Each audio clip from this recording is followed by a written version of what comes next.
Ang awitin na kakantahin namin ay patungkol sa paalala na sa mga sitwasyon na mahirap, sa mga sitwasyon na hindi natin maintindihan at nakakalungkot. Yan yung sitwasyon na kung saan nakadismaya, pero huwag natin kalimutan na yan din yung sitwasyon na ginagamit ng Panginoon para mas mapalapit tayo sa Kanya. So, ang mensahe ng awitin namin, my God is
How can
At sa oras na ito, tayo po ay lumako sa pag-aaral ng ilang mga katotohanan sa Biblia.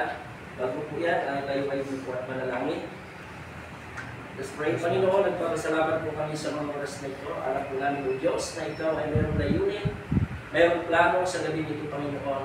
Kaya po, idinala po ninyo ang bawat isa dito sa lugar na ito, Panginoon. At Ama, kami po ay nakikiramay po sa buong pamilya na naiwan ni Kuya Robert, sa lahat po nito at ang kanyang mga anak. Panginoon, ikaw po ang nagbigay ng kalakasan, katatagan sa kanilang Panginoon. Alam po namin, O Diyos, na ang aming buhay ay kayo po ang nakababatid at nakakaalam, Panginoon. Kaya napakahalaga po, O Diyos, na habang kami ay narito pa, Panginoon, magkaroon po kami ng oras pagkikilala sa iyong Panginoon. Purihin ka at ikaw ang may taas sa gabi nito at ang iyong banal na Espiritu ang kumilos sa aming kalagitnaan, Panginoon. Sa pangalan na iyong butulan at si Jesus. Amen. Ito po sa aklat po ng Lucas or Luke chapter 12 verse 16. Ganito po ang sinasabi. Kung meron po kayong mga Bible dyan sa inyong mga cellphone, po inyong sundan. Verse 16 po ng Luke chapter 12. At nagsasalaysay siya sa kanila ng ilang talinghaga, isang talinghaga, na sinabi, ang lupa ng isang taong mayaman ay namumunga ng sagana.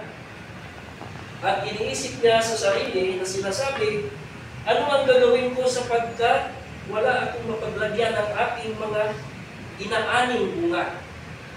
At sinabi niya, ito ang gagawin ko. Ididiba ko ang aking mga bangan o kamalig at gagawa ko ng lalong malaki at doon ko ilalagay ang lahat ng aking ani at ng aking mga ari-arian. At sasabihin ko sa aking sarili, marami ka ng pag-aaring naiipon para sa maraming taon. Wala ka ng ibang gagawin kundi magpakasaya, kumain, uminom, at magpakasaya. Verse 20, datapwat sinabi sa kanya ng Diyos, ikaw na halal, ihingin ko sa iyo sa gabi nito ang iyong buhay. At ang mga bagay na ihanda mo para sa iyong sarili ay kanino mapupunta. Gayon ang nagpapakayaman sa kanyang sarili at hindi mayaman sa Diyos. Purihin ang Panginoon sa kanyang mga salita. Dito po mga kapatid, ang ating Panginoon sa Kristo po ay nagbigay po ng isang talinghaga sapagkat ito po yung katotohanan na sa panahon po ngayon, ang tao po kulang po ng oras sa Panginoon. Amen? Kung minsan, busy-busy po tayo sa ating mga sarili, sa ating mga gawain. Andyan yung, sabi ko rito, ayon po sa kanyang talinghaga na ibigay, may isang lalaki mayaman na kung saan wala na siyang ibang ginawa sa kanyang buhay, kundi magpapayaman. Ang sabi doon, napuno na po yung kanyang kamalig. Wala na siyang mapaglagyan sa kanyang mga ani. Sabi niya sa kanyang sarili, gigibain ko ang kamalig na ito at gagawa ko ng mas malaki para doon ko ilalagay ang aking mga ari-arian. Ano ang sabi ng Panginoon? Hangal, sa gabing ito, babawiin mo na yung iyong buhay. Kanino po mapupunta yung mga kayamanan na iniipon ng taong ito? Mga kapatid, isa kong katotohanan na sa panahon ngayon, mas binigyan po natin ng importansya o binigyan natin ng kahalagahan yung para sa sarili natin. Hindi po tayo nagbibigay ng oras para sa Panginoon. Yun po ang nangyayari sa lalaki na binanggit po dito na sa kanyang pag-iipon, ang sabi niya, hindi na ako magugutom habang buhay. Ibig sabihin, in-advance niya na. No? In-advance niya na. Hindi na ako pagkukulangin. Pero isang nakakalungkot na katotohanan po mga kapatid, na dapat tayo habang naririto pa tayo, buhay pa tayo, magkakaroon po tayo ng pagkikilala sa Diyos.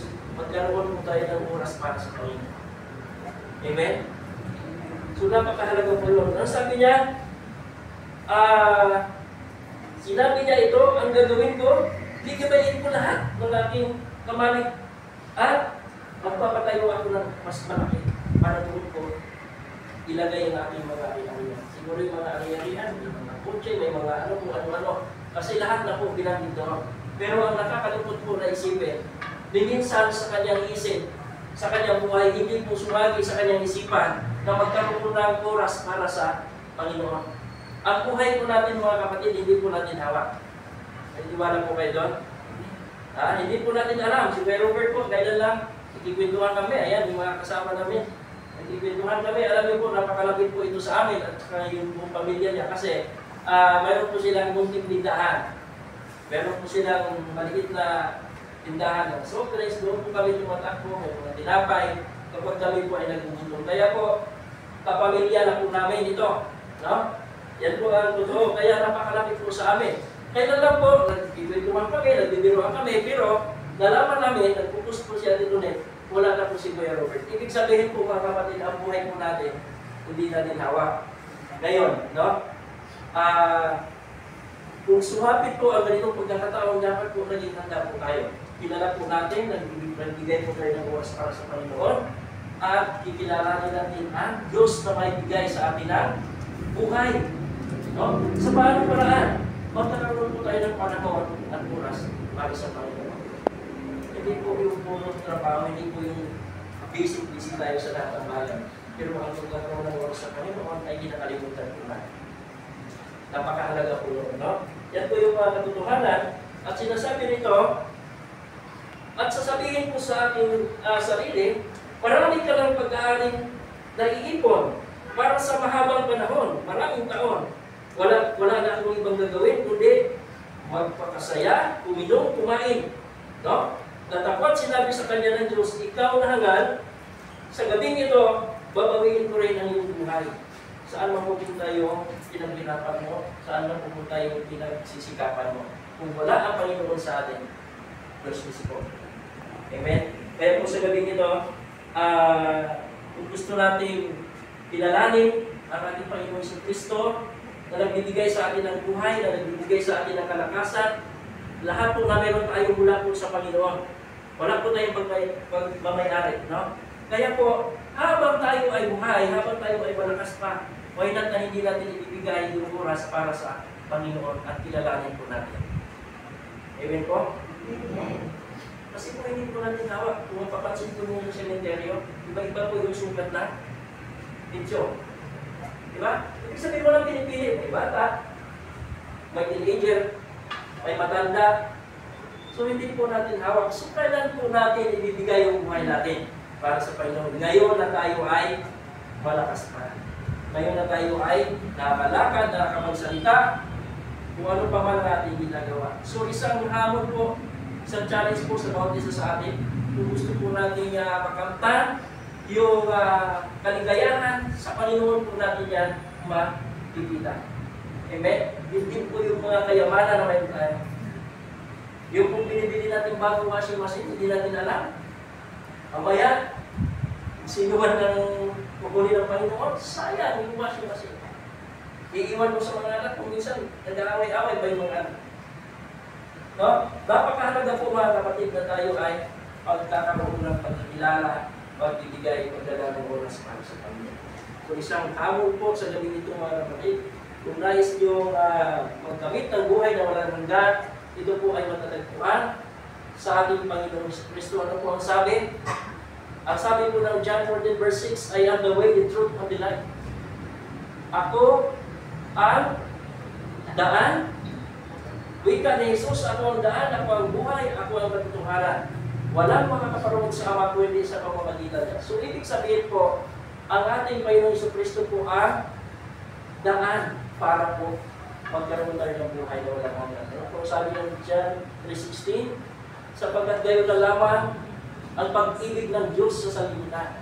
Kaya binibigay niya ang kanyang bugtong na anak upang ang sino mang sumasampalataya ay hindi mapahama kundi magkaroon ng buhay na walang hanggan. So napakahalaga po mga kapatid. No, na magkaroon din tayo ng oras para sa Panginoon pagkikilala. Hindi po natin dadasal. Tandaan po natin, hindi po natin ipagdadasal si Kuya Robert kasi si Kuya Robert nasa piling na ng Panginoon. Ha?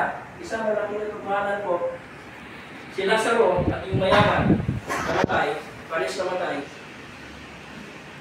Sila po yung nananalangin, ano po ang sabi? Panginoon, ayaw kong Danasin nila yung hirap. Mayroon pa akong mga kapatid. No? So hindi po natin ipag-pray yung patay, kundi yung buhay na naiwan ni Kuya Robert. Tama po? Wala na po tayong magagawa dyan. Amen?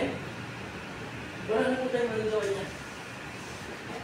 Ginagawang kasangkapan po sa oras na ito sa gabi ito ang burol po ni Kuya Robert para po may pahayag ang katotohanan sa gabi ito. Wala yan kung hindi ito nangyayari. Hindi ko makikita yung mga mukha niyo. Diba? So hindi nyo rin ako makikita. Pero ito ay nilong ng Panginoon na actually kanina, nagtuturuan po kami tatlo.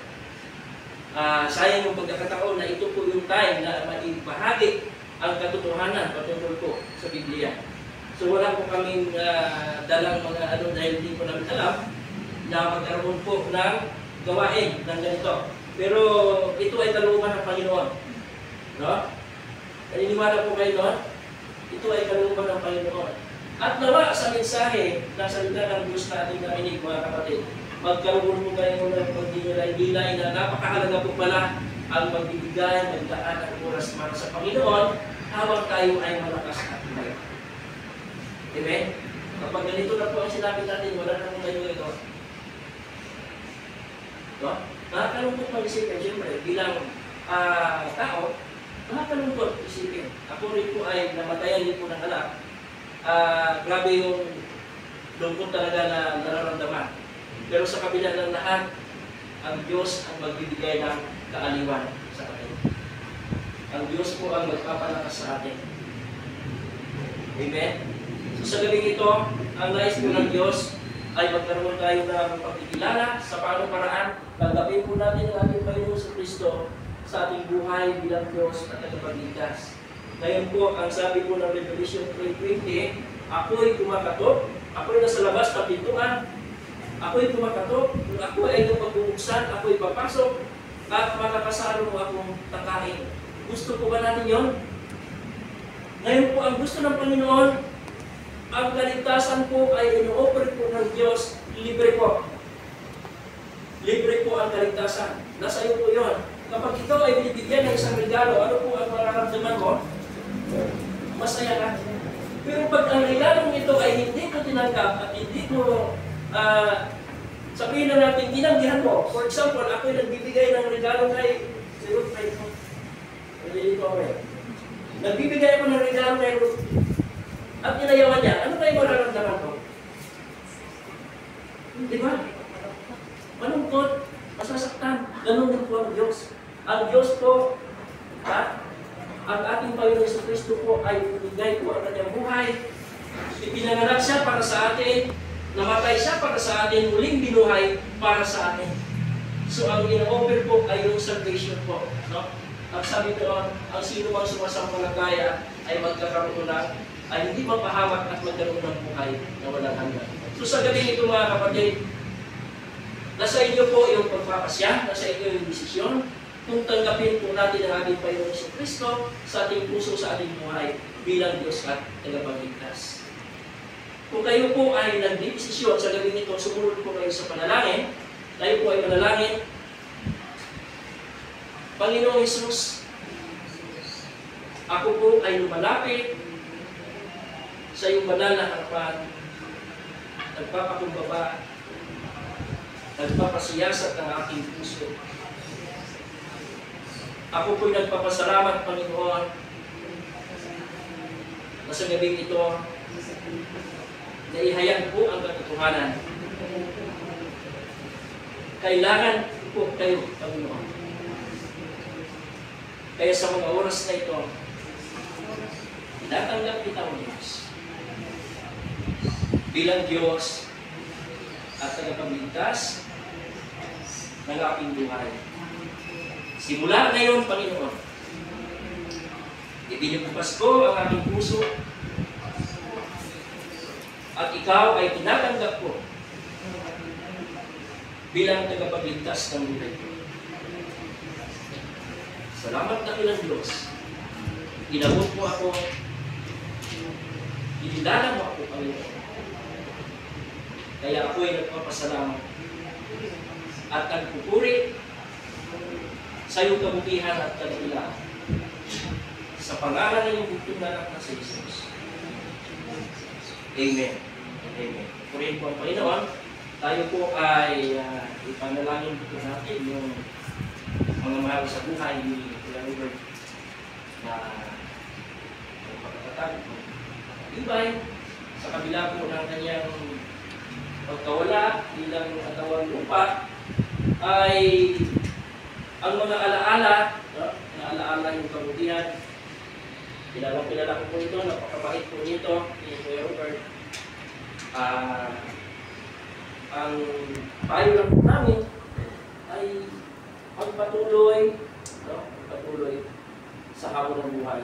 Kasama po yan habang tayo rin buhay.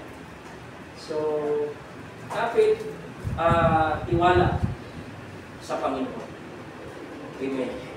Wala po tayong ibang pagkatiwalaan po yung Panginoon. Tayo po lahat ay tumayo. Pray po natin yung nasa buhay. Ama, muli kami ay sumalapit sa iyong banal na harapan ngayon. Labis-labis ang aming pasasalamat sa iyong kabutihan na dakilaan. Ama, itinataas ko po sa inyo ang pamilya, mga mahal sa buhay na naiwan ni Kuya Robert. Ako po, Panginoon, ay naniniwala na sila ay nasa kalungkutan sapagkat po ang kanila po Papa ay nasa piling na Panginoon. Ikaw po ang magbigay ng katatagan kay Titunit, kay Ruth, kay Eunice, at kay Rilin, Panginoon. Huwag niyo pong hayaan ng Diyos na silang Panginoon ay panghinaan, kundi ikaw ang aming kalakasan, Panginoon. Provide niyo po ang kanilang pangangailangan pinansyal sa ganitong pagkakataon po, Panginoon, na naharap po sila sa gastusan. Lord, ikaw po ang bumilos, ikaw po, Panginoon, ang mag-sustain, Panginoon, ng mga pangangailangan nila, maging sa kanilang physical kalakasan, Panginoon. Alam po namin na sila ay kuya, pagod, sumalit, Panginoon, nandiyan ka, ikaw ang mag-restore ng kalakasan ng bawat isa sa kanilang Panginoon. Maging sa mga kamag-anakan, maging sa bawat isa na naririto, Panginoon. Hayaan niyo, Diyos, na ikaw, Panginoon, ang makikita at maitaas, mapapurihan sa buhay ng bawat isa, Panginoon. Aliwin niyo po ang pamilya na naiwan ni Kuya Robert, Panginoon. Nagtitiwala kami sa inyo sapagkat ikaw ang Diyos na buhay. Ikaw ang Diyos na tumutugon sa pangangailangan ng bawat isa. And Lord, wala kami itong pinagkakatiwalaan ng aming mga buhay, kundi ikaw, Panginoon. Kaya ipinagkakatiwala namin sa inyo ang pamilya ni Ate Tunit at ang kanyang mga anak na ang katatagan, katibayan, Panginoon, ay kanilang pagkakatiwala. Sa inyo po namin, ibinabalik ang mataas na papuri, pasasalamat pagkakila, pagbuwalhagi, sa pangalan ng iyong lingkuran ng Jesus, at sa tulong at gabay ng Banal na Espiritu Santo. Amen. Pray mo ang Panginoon magandang gabi.